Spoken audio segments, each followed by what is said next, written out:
Hello, Fee Jamieson-Folland beaming in from the very beautiful Queensland, where we are surrounded with tropical lush rainforest. That's quite an oxygen boost, I have to say.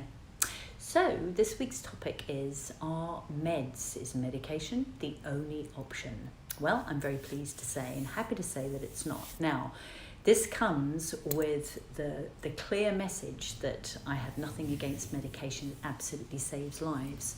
The challenge is when it comes to chronic degenerative disease, we do need to be looking at as broad a picture as we possibly can and looking at all ways to help besides the purely medical model, because there's so much wisdom out there that we can tap into and do so in a safe way that absolutely makes sense for our health. So a way that I can share with you in terms of what I'm meaning by this, where does this come from, is my own experience. So I was actually diagnosed back when I was 21 with some cardiovascular challenges that I had inherited from my dad. So my dad had just died very suddenly of a massive heart attack. He was only 50, and he was a really young 50.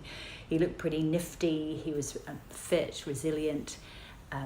He looked healthy from the outside, and this was my first clue that things aren't always what they seem. And when it comes to our health, we need to be looking to ways to harness that, like I say, on a fundamental level. So, armed with that diagnosis and told that I had 3 years to live unless I took several medications for the rest of my life, I looked around at what my options were. I was actually studying to be an osteopath, and one of my lecturers at the time offered to help be my mentor, basically. And what I realized, that was kind of one of the first distinctions that I made when it comes to our health, and if we're searching out solutions, is to actually look to work with those who have what we want.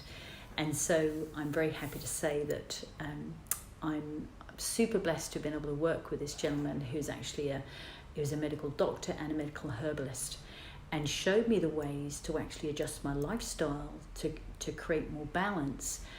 Everything from exercise to hydration to my micronutrition to my food choices, alcohol consumption, exercise, the way I was responding to stress. Stress is a part of life.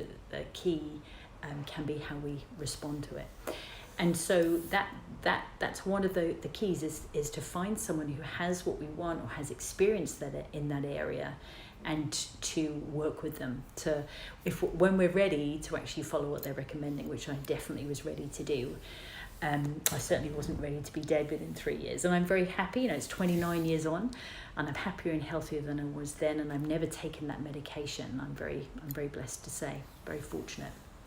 So, what does this have to do with you or someone you know? Well, there may be someone you know who's looking for solutions outside of the purely medical model. Medication might be needed to stabilize the body and to allow a safer environment for our body.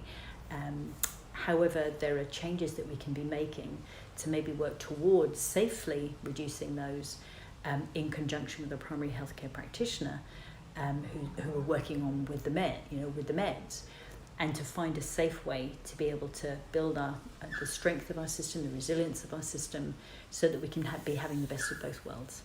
So if you do know of somebody who's looking for solutions, please do share this video with them, or you're welcome to encourage them to get in touch with me.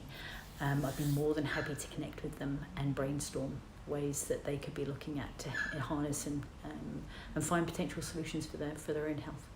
And in the meantime, I'm looking forward to seeing you, where I'll be at a new location to where I am now at this time of filming, for this week's Alive with Fee. And in the meantime, please do keep sharing your sunshine. Ciao for now.